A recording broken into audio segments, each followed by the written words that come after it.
I grew up in a very queer positive environment. I mean, my grandmother was a lesbian, and my church was vociferously queer friendly, and I ended up going to the art school. I mean, I was very left-wing sheltered in my own way. But all the choices I made for myself in the places I wanted to be and the things I wanted to do and the things I enjoyed were more male-dominated and really heteronormative. Like, I like comic books and action movies and everything science fiction. I mean, if it's got a spaceship in it, I will probably read it and enjoy it. I like military-themed science fiction.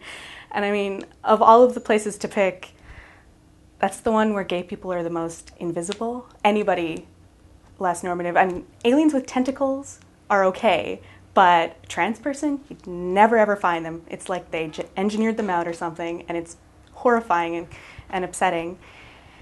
And so that was kind of hard for me to either pick between the places where I felt more safe and the places where I actually got to talk about the things I liked.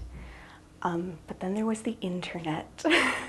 And I mean, the internet might be for porn, but there's a little bit of everything for everyone everywhere on it. And I found the vidding community.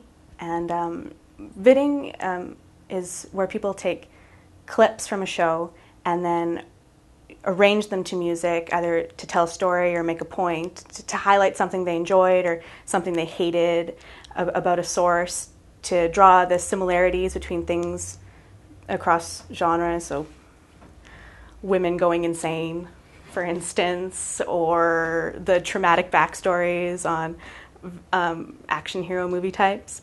But one of my absolute favorite things about vidding is that there's this huge population of women, and it's mostly women who vid, even though it's incredibly technical.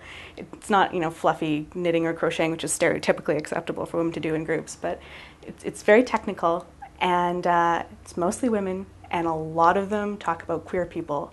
And they're all saying, I'm in your source, queer in your text. So, and it's the same texts that have no gay people in them. All these people are like, the characters that I personally enjoy, that you personally enjoy, that the creators who made these things would never ever acknowledge that there could be anything going on.